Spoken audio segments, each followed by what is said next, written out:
सम्पूर्ण कृषिप्रेमी मित्रहरुमा नमस्कार। म नेपाली कृषक usmanwaiba हेटडा 19 सिनारपानी मकवानपुरबाट विभिन्न किसिमको कृषि सम्बन्धी जानकारीमूलक भिडियोहरू निर्माण गर्ने क्रममा आज चाहिँ म बाख्रा सँगै चरनको एरियाबाट भिडियो थोरै अपडेट गर्न खोजेको हो। भिडियोहरू निर्माण गर्छु तर म पेशाले पत्रकार चाहिँ होइन, किनभने सोशल जर्नलिस्ट हुनलाई धेरै अध्ययन गर्नुपर्छ। म त्यस्तो अध्ययन गरेको व्यक्ति होइन, तर म भिडियोहरू निर्माण गर्छु कृषि सम्बन्धीकै। तर किनभने म यो कृषिको क्षेत्रको भिडियोहरू त्यति साह्रो सोशल जर्नलिज्म एरियामा नदेखिएको कारणले अथवा इन्फर्मेसनको एरियामा नदेखिएको कारणले गर्दाखेरि कृषि सम्बन्धी धेरै भिडियोहरू निर्माण गर्नुपर्ने रहेछ, किनभने यो प्राथमिकतामा नपरेको रहेछ। तर पेशाले म कृषक हुँ। अब कृषक मध्येमा पनि अझ स्पेसली म बाख्रा पालनलाई विशेष एफोर्ट दिएको छु मैले, किनभने अहिले चाहिँ म चरनको एरियाबाट नै हो। अब तपाईको म बालापनमा जहाँ बाख्रा गोठालो हिँड्थे त्यही एरियाबाट नै भिडियो निर्माण भइरहेको छु।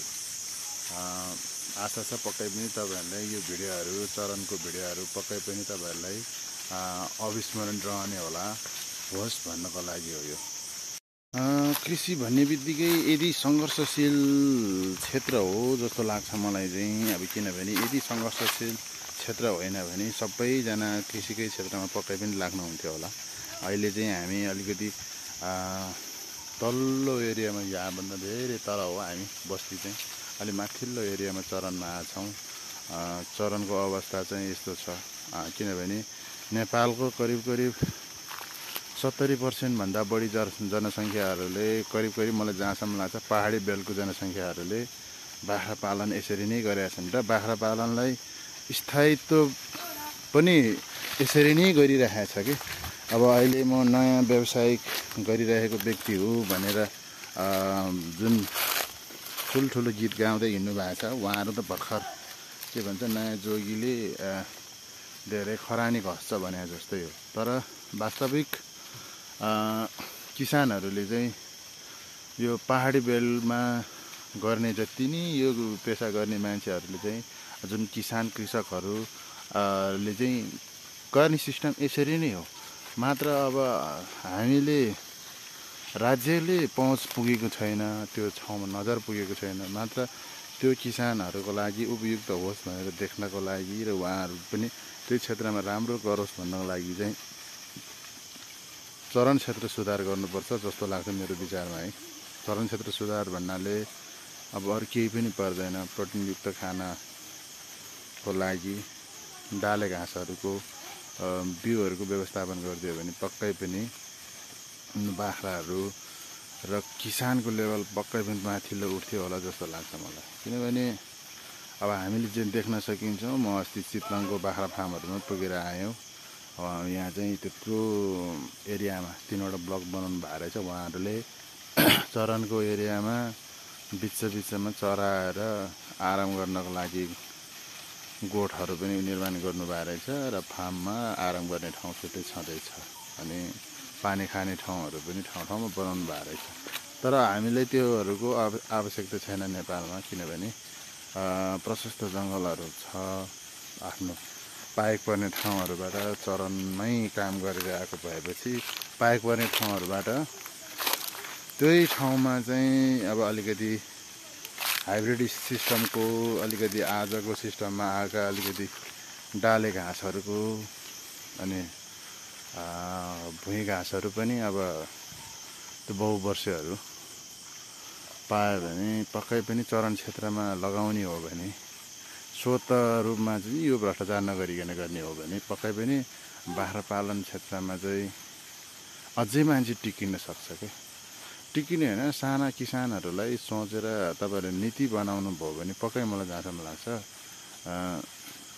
आजको किसान, नेपालको किसान यसरी नै बाँचेका छन्।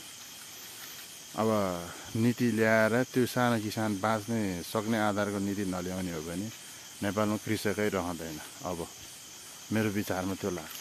अब कतिपयले मुद्दा उठाउने सुनेको छु कता अब साना किसानलाई चाहिँ विस्थापित हुने किसिमको यो नियमहरू ल्याउनुपर्छ भन्ने सिस्टमको पनि सरकारतिर उठेको सुनिन्छ होइन।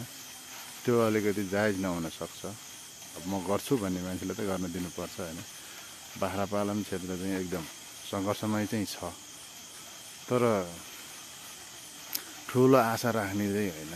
आफ्नो फ्यामिलीसहित परिवारसहित गाउँठाउँ र यो वातावरणलाई प्रतिकूल पार्ने चाहिँ बाख्रा पनि हो जस्तो लाग्छ मलाई। किनभने यो खेर जाने घाँसहरू, यो घाँसहरू यिनीहरूले नखायो भने पनि त्यतिकै खेर जाने घाँस हो।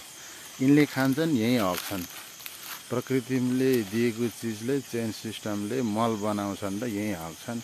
अब यिनले त घरमा त गएर बेलुका साँझ त थोरै हग्ने हो, दिनभरि खाँदै हग्दै हिँड्ने हो यिनीहरूले। यो भनेको यही प्रकृतिले चाहिने मलहरू यिनीहरूले नै दिइरहेको हुन्छ। अब मलाई त्यस्तो लाग्छ। तपाईँलाई कस्तो लाग्छ है? अहिले चाहिँ हुन त हामी यो थाकलकै मात्रै झाडीमा चढाएर हिँडिरहेका छौँ। यो थाकल कहीँ कतै पनि युज गर्दैन, तर स्पेसली थाकलको धेरै चिजहरू बन्छ भन्न चाहिँ चरनको एरियाबाट र ठाउँबाट विभिन्न किसिमको भिडियोहरू मैले निर्माण गरिराख्दाखेरि पक्कै पनि तपाईँहरूलाई एकदम इन्टरटेनमेन्ट भएको होला जस्तो लाग्छ। किनभने तपाईँहरूको लागि हाम्रो भिडियो पक्कै पनि इन्टरटेनमेन्टको लायक होला। तर म जस्तै हजारौँ लाखौँ जो कृषि कर्ममा रहनु भएको छ कि उहाँहरूको आवाज कसैले सुन्नुहुन्न र बाहिरी पनि निक्लिँदैन। उहाँहरूको आवाज र उहाँहरूले कसरी काम गर्नु भएको छ र उहाँहरूकै विषयमा समेट्ने गरी प्राय भिडियोहरू मैले निर्माण गरिरहेको हुन्छु। अहिलेकै परिवेश गर्ने हो भने मेरो भिडियोमा पुरै शरीर तपाईँहरूलाई कैद गर्न सक्दिनँ, तर भन्न चाहन्छु एउटा मेरो हतियार भनेको यी लौरो एउटा बाख्रालाई तर्साउनलाई, अर्को एउटा नाम्लो बोकेको छु, अनि डोरी छ, यसले के भन्छ यसरी हँसिया। पाए घाँस बोक्छौँ हामी, अब नपाए यत्तिकै पनि फर्किन्छौँ। किनभने घाँस अथवा हिजो आजको मौसममा चाहिँ के भन्छ हावाहुरीले झारेको हाँगाभिगाहरू पाइयो भने जौलो पकाउनको लागि दाउरा लिएर जान्छौँ हामी। तर हिजो आजको समय एकदम चरनमा हिँड्नलाई एकदम खतराको समय। किन भन्दा कतिखेर हावाहुरी आउँछ त्यो थाहा हुँदैन। त्यसलाई मध्यनजर राख्दै चराउँछौँ हामी। ठ्याक्क मौसम हेर्छौँ। अहिले त किसानलाई एकदम फाइदा दिने सिस्टमको एउटा एप्लिकेसन आएर छ, जियो कृषि भन्ने। हावाहुरीको बारेमा चाहिँ मलाई अध्ययन भएन, पानीको बारेमा चाहिँ अलिकति अध्ययन भयो। यतिखेर पानी पर्छ भन्ने कुरो यिनले ठ्याक्कै मौसम दिइदिने, आफ्नो लोकेसनको मौसम दिँदो रहेछ। त्यो धेरै खुसी लागेको छ। र यस्तै कुराहरू चाहिँ धेरै किसानहरूलाई थाहा छैन कि। अब यो जानकारी पनि छैन, यो कसरी प्रयोग गर्ने पनि थाहा छैन। म जस्तो सोसल एक्टिभ हुन खोज्ने व्यक्तिलाई त त्यो सम्बन्धी अझ धेरै नलेज छैन जानेको भने। अब यस्तै कुराहरूलाई अलि पक्कै पनि तपाईँहरूले ध्यान दिएर काम गऱ्यो भने कृषिको क्षेत्रमा इन्डियामा पनि रहेछ के भारत के हो भन्ने चाहिँ एउटा एप्लिकेसन रहेछ। त्यसले सबै कुराहरू दिँदो रहेछ। त्यस्तै खालको नेपालमा एप एउटा डेभलप भएको रहेछ। यो चाहिँ सरकारले नै सञ्चालन गरेको हो कि जस्तो लाग्छ मलाई चाहिँ। जहाँसम्म चाहिँ सहकारीले सञ्चालन भइरहेको छ होइन। अब त्यो हेरेर चाहिँ बाली नालीलाई मात्रै प्रयोग गर्ने थियो, तर म चाहिँ मौसम हेर्न पाउने भएको कारणले म चाहिँ बाख्रा पालनलाई पनि एकदम बेस्ट चरनको आधारमा काम गर्छु। म नेपालको परिवेशमा घाटा हुने किसिमको व्यवसाय गर्नै सक्दैन अहिले। घाटा भनेको बाख्रा पालनमा सबैभन्दा बढी चरनको आधारमा गऱ्यो भने बेस्ट छ भन्छु म चाहिँ अहिलेको लागि। किन भन्दा संरचनामा धेरै खर्च नगर्नुहोस्। संरचना धेरै खर्च गरिसकेपछि बाख्रा पालन सक्सेसै छैन नेपालमा। तपाईँ पहुँच पुऱ्याएर चाहिँ म अनुदान खाउँला भनेर बाख्रा पालनमा आउनुभयो भने त्यो पनि अलिकति थोरै ब्याड लक होला कि। काहीँ न काहीँबाट तपाईँले त्यो काम गर्न गाह्रो नै हुन्छ। अब मिलाउने अब कतै कतै मिलाएर त खाइ नै हाल्नुहुन्छ होइन। अब हामी नमिलाउने जो वास्तवमै बाख्रासँगै जुधेर हिँड्नु पर्ने भिरपाखामै झुन्डेर बाँदर जस्तो झुन्डेर लखर लखर हिँडेर बाख्रासँगै हिँड्ने मान्छेलाई अलिक गाह्रो छ। अब भन्दा एकदम अप्ठ्यारो हुन्छ हरेक कुराहरू। किसानको कुरा सरकारको त्यो तहमा राज्यको त्यो पहुँचसम्म पुग्नलाई धेरै गाह्रो छ। किसानको पनि अब त्यस्तो मिटिङहरू ठुल्ठुलो मिटिङ भयो भने अगुवा कृषक भनेर मिटिङ हुने रहेछ। अब हामीलाई त त्यस्तो कुराहरू थोरै मात्रै जानकार हुन्छ नि, धेरै हुँदैन। अगुवा कृषकमा हामी पर्छ कि पर्दैन, म पर्छु कि पर्दिनँ जस्तो लाग्छ मलाई त कहिले कसो होइन। अब हामी त एउटा सोसल एक्टिभिटी मात्रै, कृषि सोसल जर्नलिस्टको रूप मात्रै लिएको है। म जर्नलिस्ट चाहिँ होइन भन्छु, किनभने आफूले जाने कुराहरूलाई सर्टबिट मात्रै गरे हुन् तपाईँहरू सामु। अब धेरै कुराहरू हामीले बोल्न नमिल्ने, किसानले बोल्न नमिल्ने कुराहरू पनि बोलिन्छ होला कहिले कसो, मैले जस्तो पनि लाग्छ। तर सम्भव भएसम्म बोल्न हुँदैन है भन्ने मनमा लाग्छ।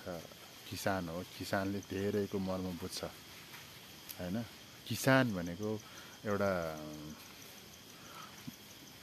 आमा नै हो भन्ने जस्तो म महसुस गर्छु, फिल गर्छु क्या।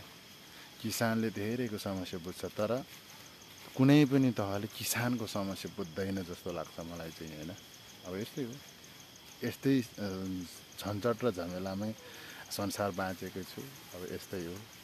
अब आगामी दिनहरूमा पनि अझ योभन्दा मिठो मिठो भिडियोहरू निर्माण गर्नेछु। तर आज मेरो विषय नै नभएको अथवा